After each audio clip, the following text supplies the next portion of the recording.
Hey, What how's it up? What going? up? How you doing, man? Great, great. I'm glad we could get you in here. We're just jamming out some of your old tunes, getting on some of the new music that you just dropped. Listened to a little bit of good news before, and then Nice. put on your latest album. Um, but hey, so I know we haven't met before, but my name's Isaac here. I'm with Upcoming Hip Hop, hmm um, Nice to and meet you, we're man. it's nice to meet you too. It's really great to sit down with you. I mean, I've been a huge fan of yours. I mean, I can remember, back in the day. I haven't been I grew up on metal music. I grew up in a small town, hmm and it's one of the things I think I related to your music when I heard it was coming from a small town. I think my town was about 1,800 people, and I know you came from a small town too. And what was it like growing up in a small town for you? Because for me, hip hop was nowhere. It was the same thing, really. What I mean, there was only like me and four or five other guys, like when we were young, that even listened to hip hop at all. And that was just more too because it wasn't accessible either. Like even for me, like when I first, 11, 12 or whatever, listening to hip hop, it was like rap tracks and compilations that had like, the top rap songs of the year on it. You never really knew much about the culture and dug in more. It actually took like a friend of mine who moved out of the city and moved out to Enfield that kind of introduced me to other things that were like, oh, okay, I didn't know this was just because a small town was finally getting introduced to hip hop. Yeah, and I think, that's kind of how it was for me going into college was when I really finally started meeting people that were listening to more hip hop other than just pop hits that you could hear on the Yeah, yeah, radio. yeah, yeah. So how was it then going from, when did it influence you to start rapping and to start being more of a writer and doing this yourself? Was it listening to those like as a kid? Did you think like immediately this is what I want to do, or was it when you were introduced to a lot more different styles of it? Yeah, no, it was definitely more once I got into it and started to learn the culture a bit and stuff like that. It was more just a hobby, like friends, just like, hey, let's try to see if we can write our own little raps. And started as kind of fun, and then it was just kind of kept evolving with it, and just it kept becoming something more fun. Started doing shows, but yeah, just started as a hobby with some friends, just kind of killing some times, being a teenager with nothing to do. Excuse me. Yeah. It's gonna happen again, I'm sure. No, I think I'm good. Good. Yeah, and being from small towns and especially small town Canada, how is uh how is shows like Letterkenny? I know you've worked with like the Trailer Park Boys in the past. How have these shows kind of influenced you, or like do they hit the nail on the head? Coming from the U.S., I can only kind of No, not right. not perfectly. No. Usually, like a lot of comedic shows, like Canadian ones that blow up are usually the over top ones. Like Trailer Park Boys, good friends with all those guys, genius thing. But no, that's not how most Nova Scotians or Canadians are. Is there people like that? Yeah, pretty close to it. You know what I mean? But that's not the majority. Even Letter Kennedy, even or Letter Kenny. What are some of the other ones? Like Kids in the Hall. Like they're all classics Yeah, around here. But it's like yeah. over the top exaggerations of what we are like. You know what I mean? Sure, and it's fun to see those like those over exaggerations. I like so in college I was in a fraternity and we always compared it to like Animal House because they did like when you do when you expand out these, like you go to the extremes on these, the people that have gone through and lived that type of lifestyle, like you can definitely see some of that. And even with like Letterkenny growing up in a small town, I Mhm. see a lot of stuff where I'm like, yeah, it's pretty similar in the small town that I'm from. Like you can Yeah. see So it's nice. where are you from? Just outside of Green Bay in Wisconsin. Oh, It's okay. a small town called Luxembourg, Nice. but yeah, so it's it was about 1,200 people there, so it was crazy growing up, and like once you expand and you start seeing all this other culture come in, like it Oh yeah, was it's eye opening. It's yeah. crazy, and part of the reason I think I've been so eye opening was because of hip hop. Getting into that, meeting other people, learning other cultures, and not be stuck in that small town. What happens on my subdivision in my little area is all I know, all I care about. It's like, wow, the world's a lot bigger than just you know, and that could be good for a lot of kids, especially if kids come up in small towns and don't like it and think this is life, this is as good as it gets, and you know what I mean. And then you turn 20, 25, you move away, you're like, holy shit. Like, you know, not Yeah. even 20, 25, even younger than that still, but you got to get out there and see the rest of the world because it gives you a different view. Yeah, absolutely. And that's how it was for me. You know, I moved to, now I'm in Minneapolis, St. Paul area. And I moved here about 5 years ago. So, you know, I was about 24, 25 when I moved out here. Um, and yeah, it's just eye opening. You meet so many more people, so many different people, and it's really, really great to like expand on that. And the hip hop scene here really opened me to a lot of stuff I didn't know about, and just Yeah, learning a ton. So, for sure. and you know, right now it's kind of crazy in the city with everything that's happened recently. You know, and I want to give my respect to those that are out protesting and everything, and talk to you a little bit about how you've used your music in the past to help with songs like Powerless. And even, you know, Good News was meant to be kind of a feel good track, but at the time when it was released, it kind of was I don't want to say a perfect time for it, but like it helped a lot of people in that moment because of the way it was. So how has this music been able to help you, you know, give a voice to the voiceless in your own area? Um, I don't know. It's for me, it's just a way to like get out things I'm feeling. And there's like a lot of things I feel that I don't write about. Even today, just doing some stuff. A couple things happened. I was like, man, I got to write that down. Like that's something.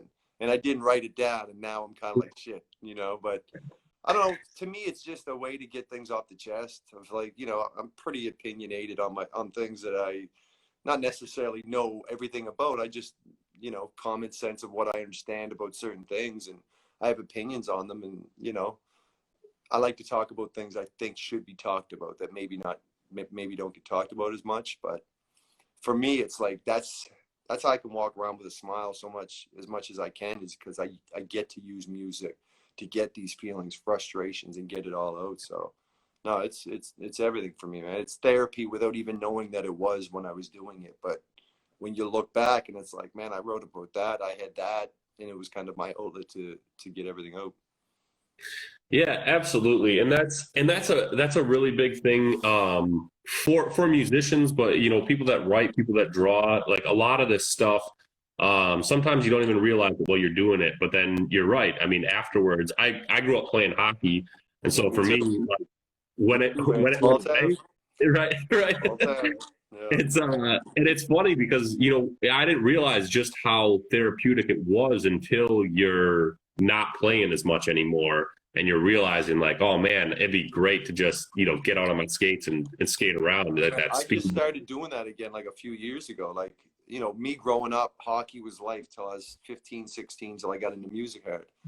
And then I completely left hockey and was just like, oh, I'm into music. This is what I'm focused on.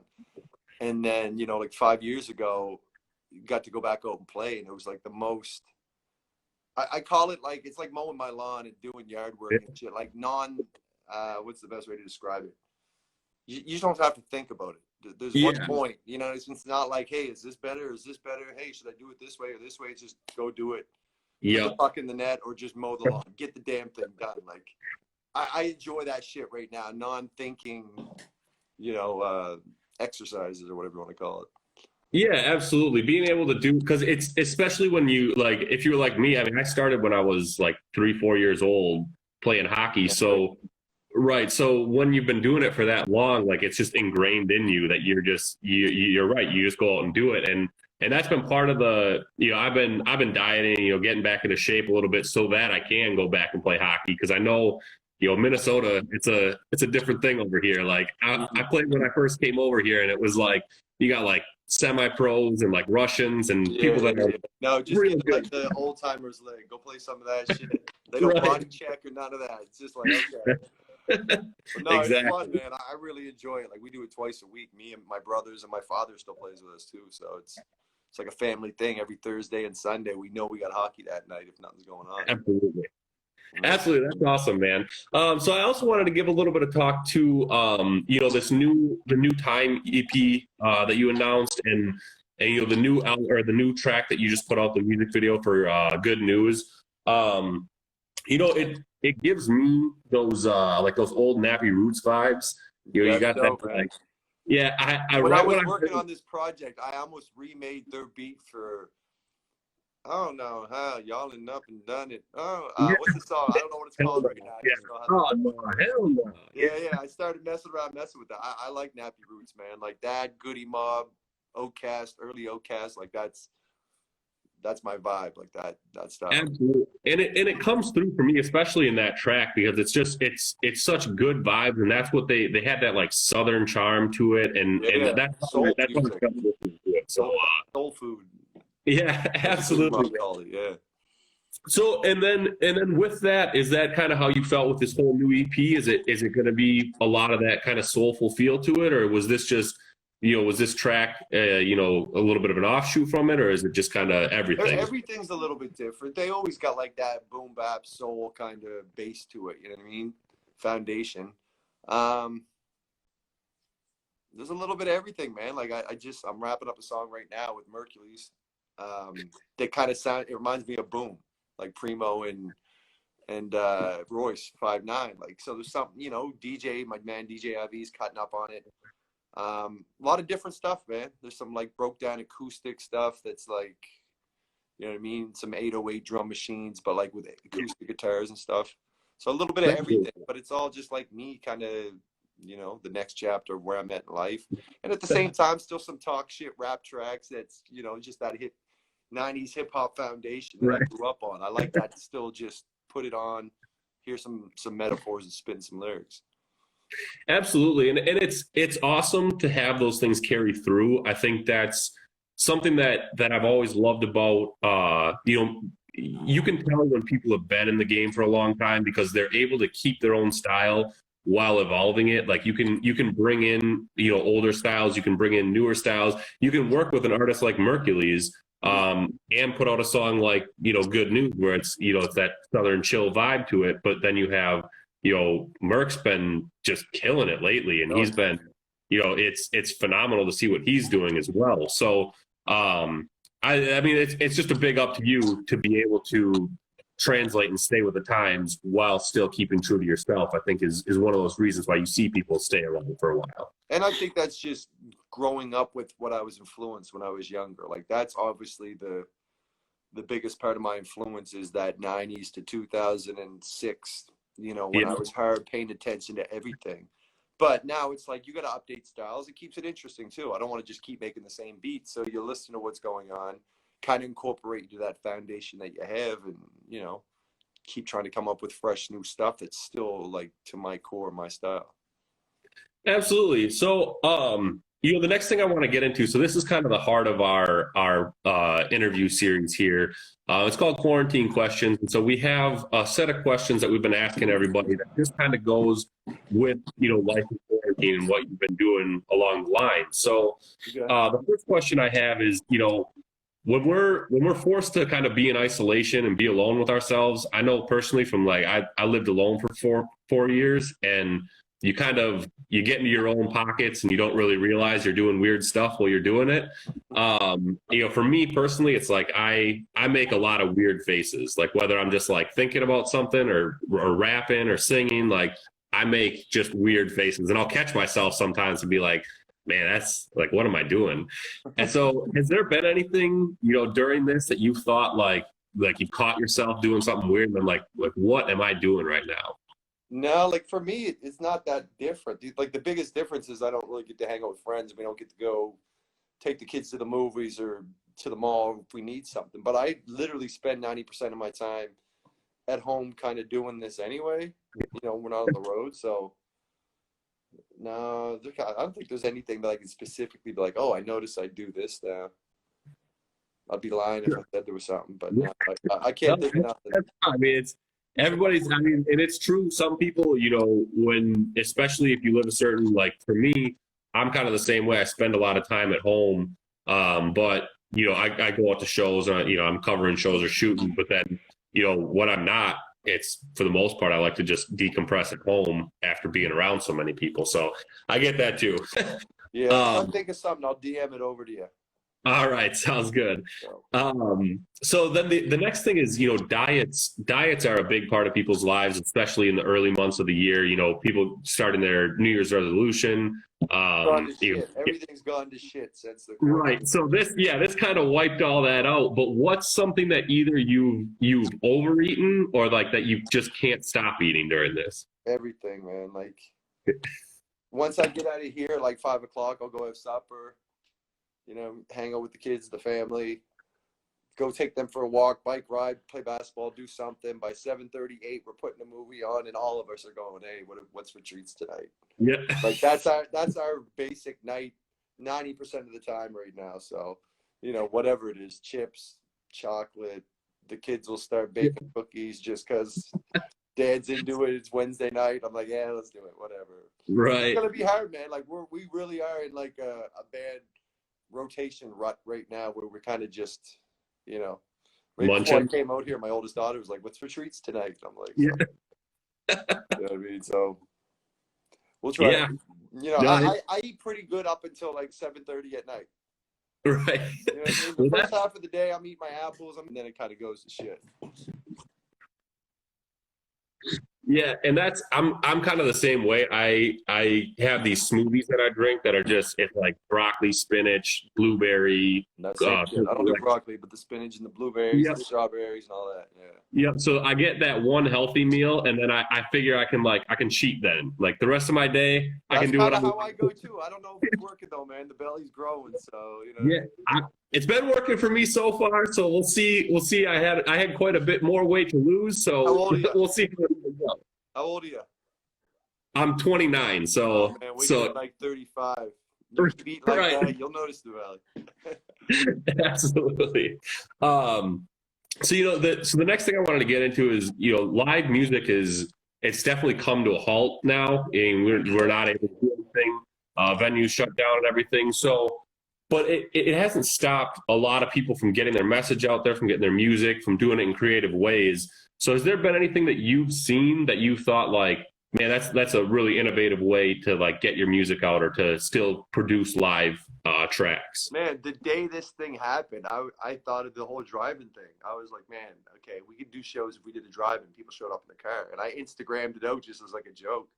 And now that's what's popping up. I see it everywhere. Like people are all doing these drive-in theater shows. I think we even got a couple offers like in our hometown that, I'm hoping we're gonna be able to figure out. But that obviously like live streaming concerts and stuff like that, I think that's been a big difference. Zoom, you know what I mean? Yeah. I wish I took stock out in Zoom the day this shit started because damn. But yeah, Yeah. no, just like, people being creative and finding ways. And then for a lot of artists, like this is all they know. Like for, 15, 20 years, they tour, they do shows, they interact with their fans. And when you turn that off, they're kind of like, what the fuck do we do? Like, I'm kind of lucky because I don't, I'll do my big tour once a year, do my festivals, but I Right. stay pretty close to home. And, I mean, I purposely have done it that way.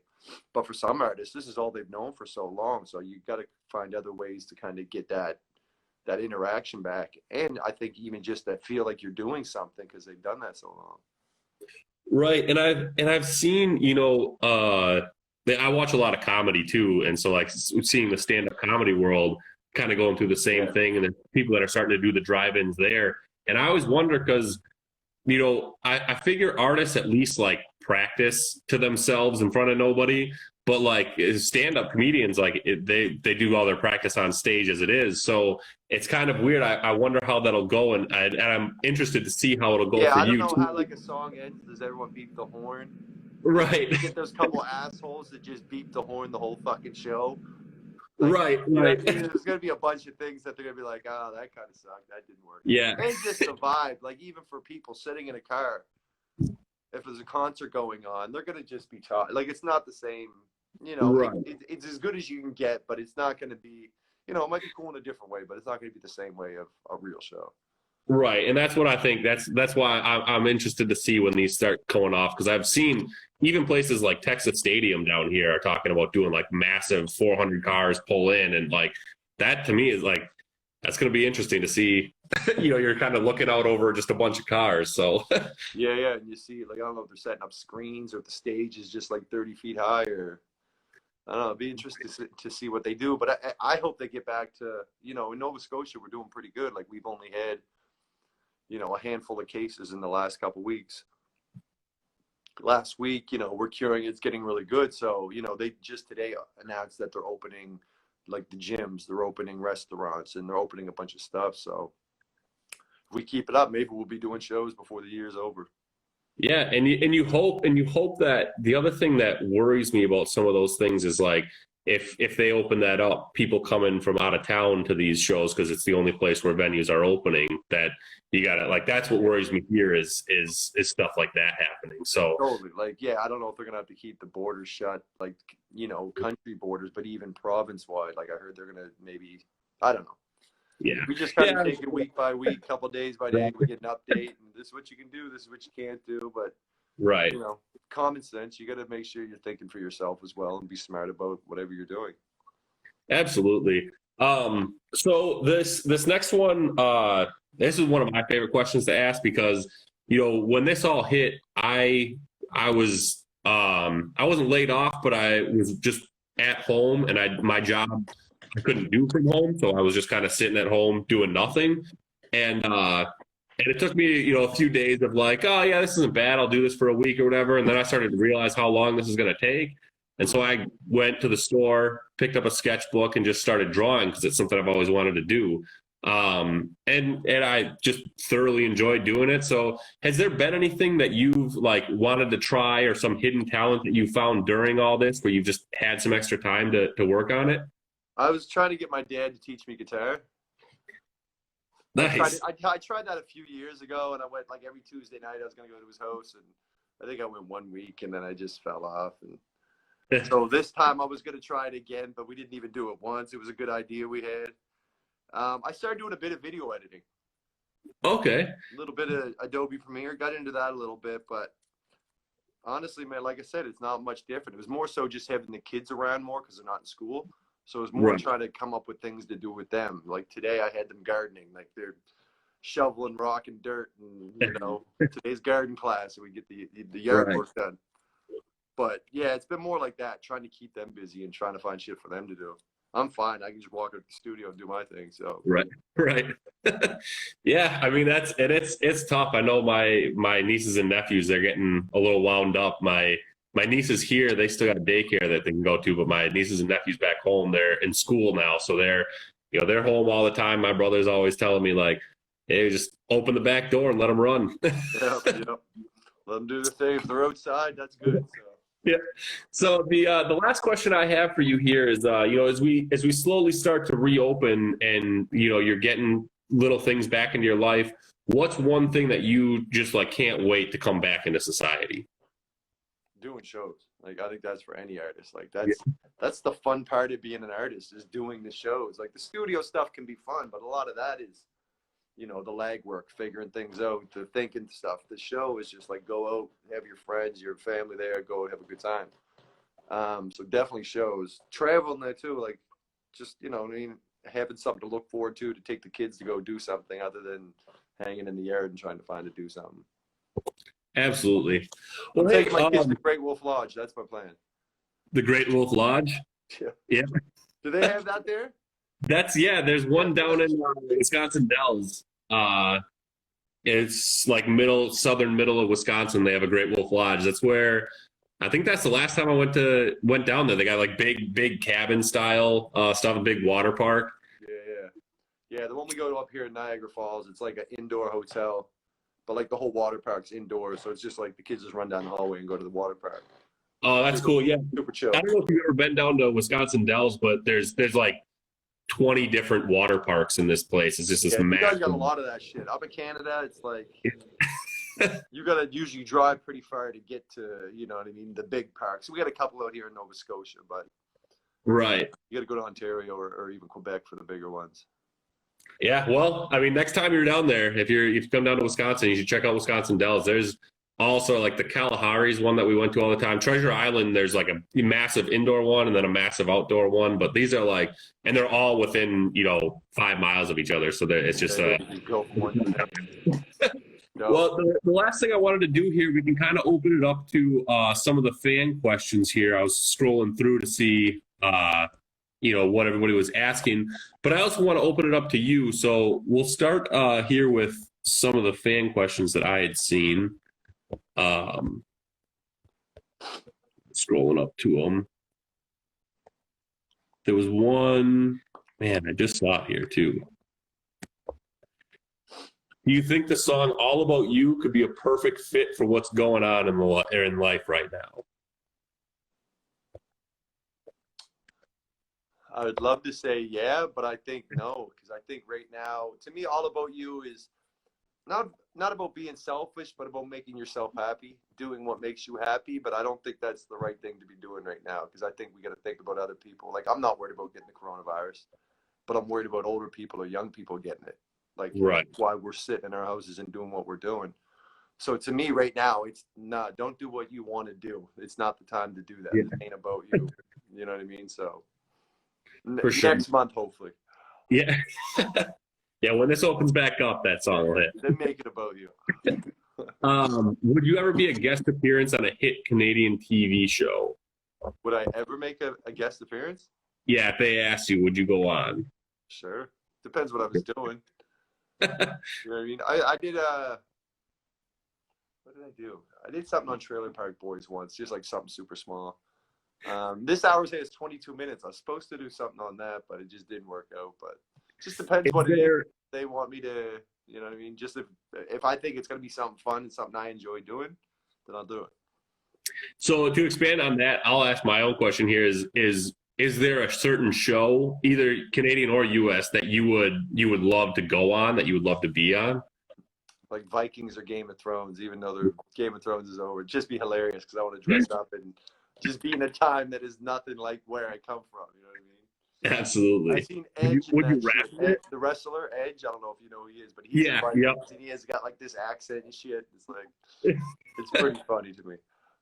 Yeah, I just watched it. He was just on WrestleMania. I'm a big wrestling fan, so I'll tell him. Yeah.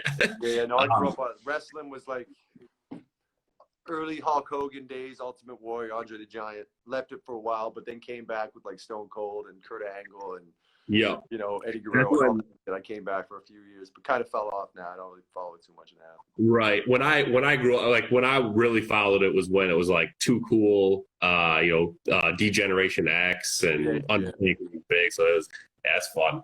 Yeah. Well, hey, the last thing I want to do is just open it up to you to talk to the fans, let them know what you got going on.